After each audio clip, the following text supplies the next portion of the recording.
What is up, all Will Feel number one fans and viewers? This is Scott Kisegale, Will Feel number one. Today, I'm going to give you my recap and review of the mid-season finale of The Walking Dead, season 7, episode 8, entitled "Hot Stupid." It was it was a really great episode, but it was kind of slown away. But at least we got to see Negan this episode. I mean, Jeffrey Dean Morgan, like I said before, has been really doing an amazing job as playing the role of Negan. And I kind of like Negan without a beard. Okay, let's begin with the recap, shall we? Maggie sits at the gravesite and stares at Glenn's grave. She dons some gloves and climbs a ladder. As much as she did, Alexander looks over the wall. The hilltop looms behind her. Gregory approaches her and calls to her. He says people are saying nice things about Maggie and Sasha and what they did the other night to save the hilltop. He warns her not to let it go to her head. Her response is not to let it bother him, because it looks like it's bothering him a lot. He wants to know what she's doing in the lookout tower, and she wants to know if he's going to eat the apple he's holding. One of the guards reminds Gregory that she's pregnant. He gives her the apple, and she catches it, taking a bit. Negan shaves his beard off while Carl and Judith watch him. Against the grain, kid always against the grain, he says.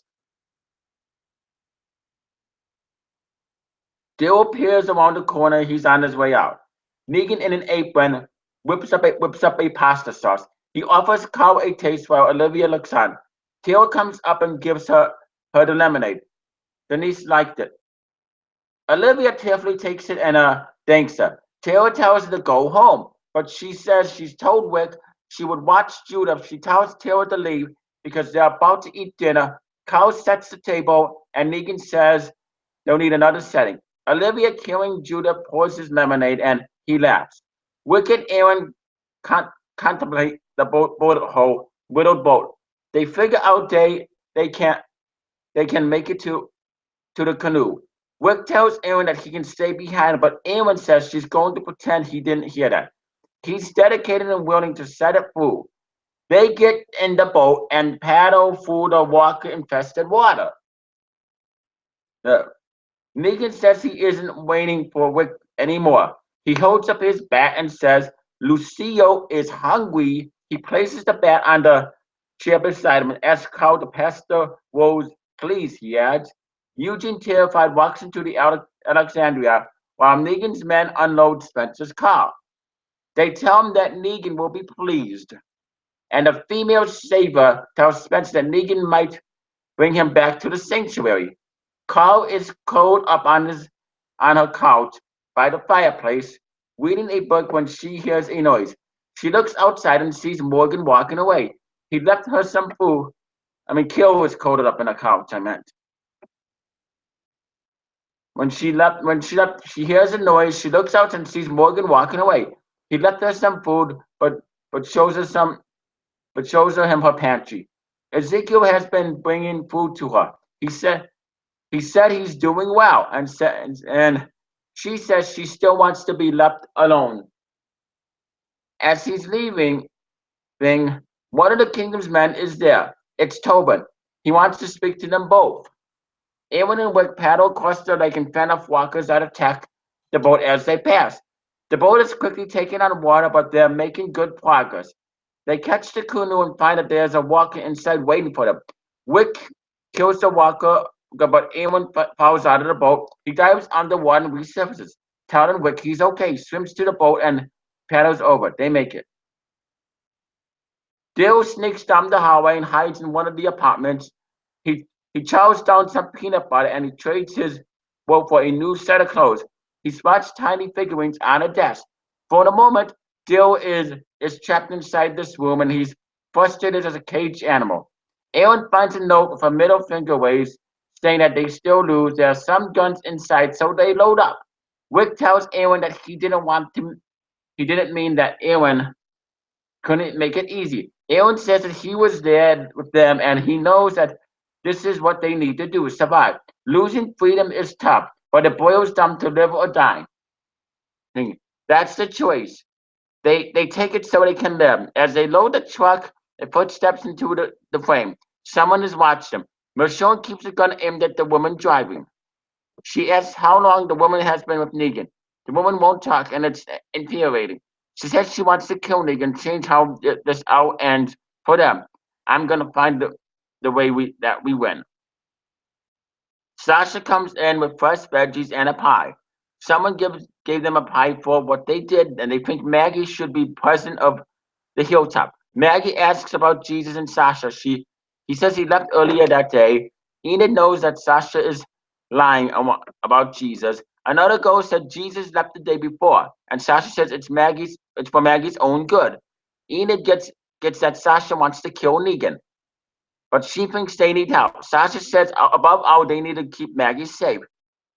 Ezekiel's lieutenant tells Morgan and Carl that people all over the wandered around until they come upon the kingdom.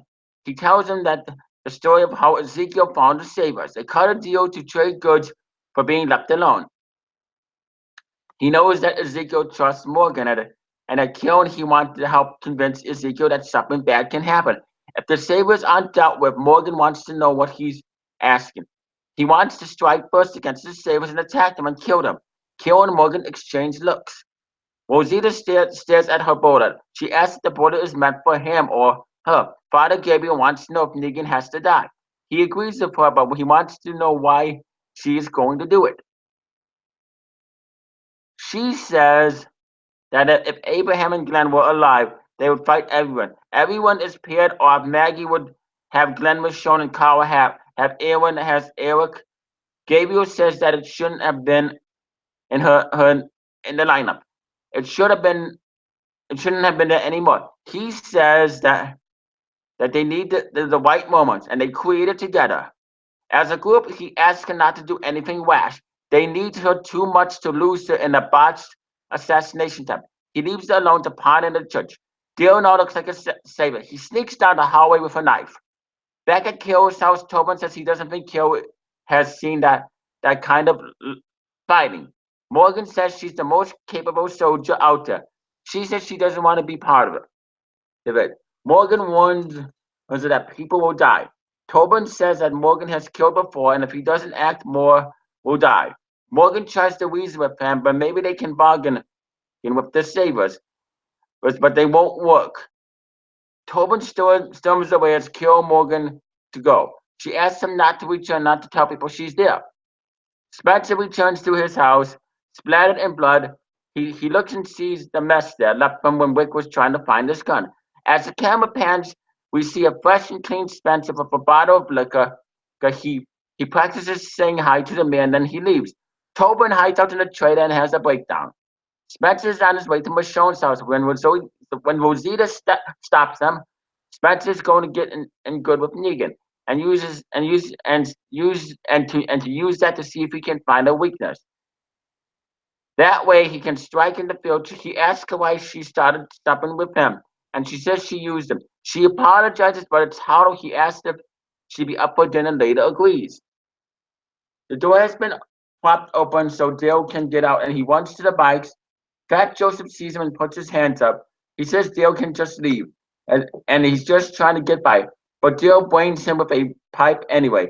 Just as Jesus arrives, Dale grabs Joseph's gun, tells the dead body that it's not about getting by. It's about getting it out. Negan's guard doesn't want to let Spencer inside, but Negan tells her not to be an ass. Spencer grabs but Spencer greets Negan and introduces himself like the obnoxious jerk he is. Isabella stops by the car and says that's Negan.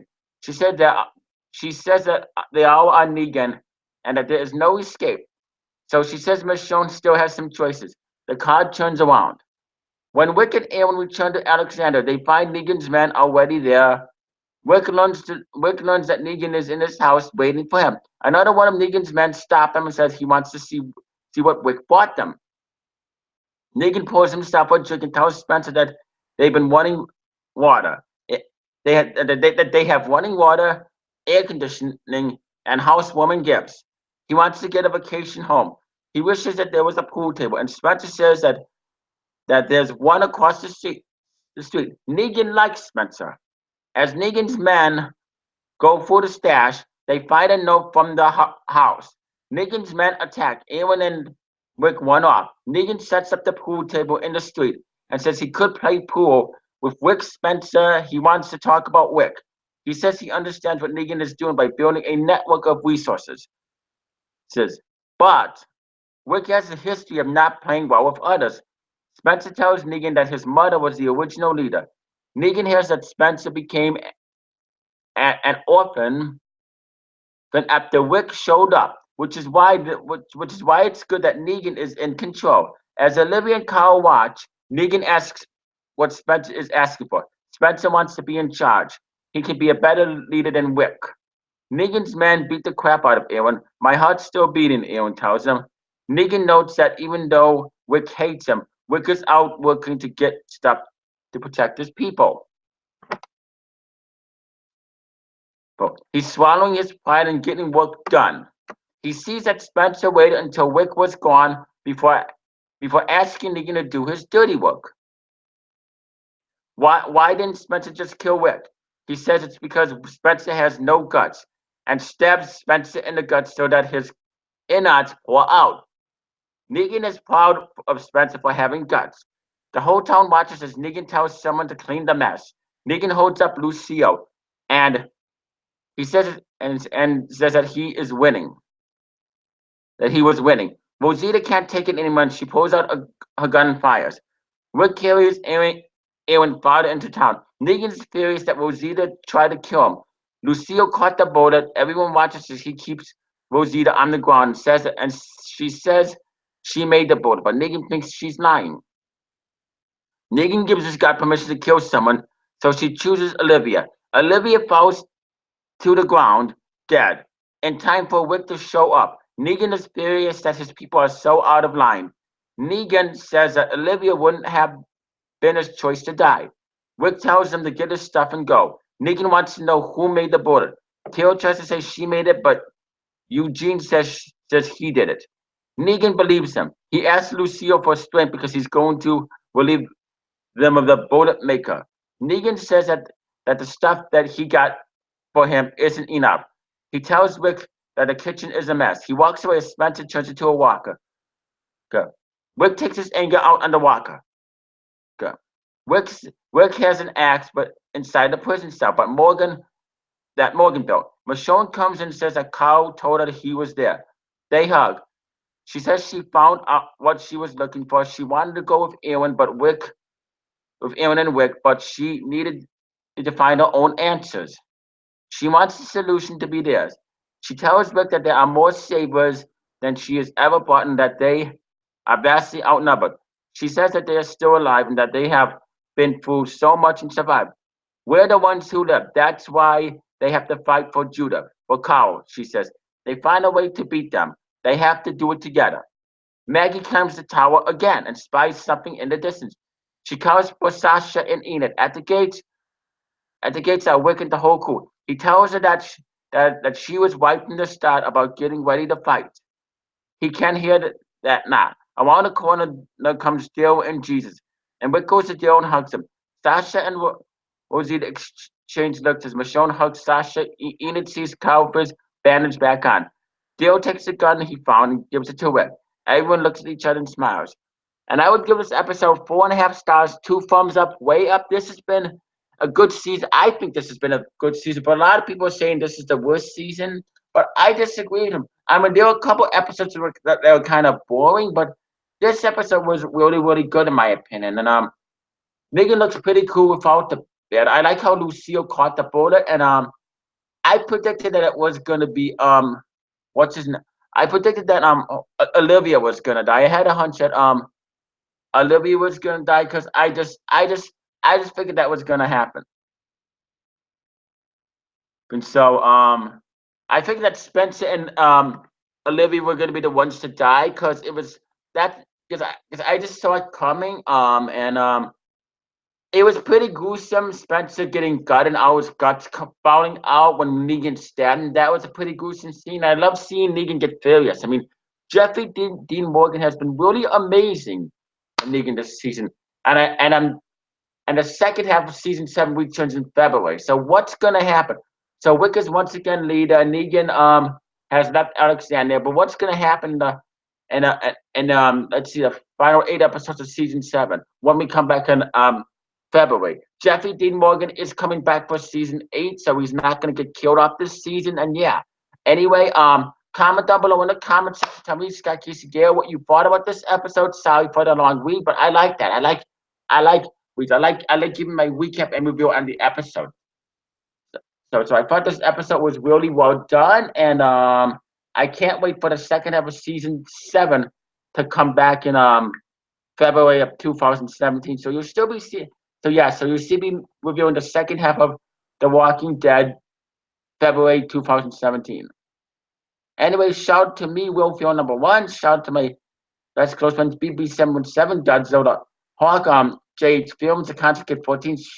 Shout out to my Western China National Western Truth, MWS Revolution, MWS Networks. Shout out to DMG Dippin. Shout out to Vince Houston. Follow me on Twitter at Will Field N1. You stay classy, live long and prosper, and peace out.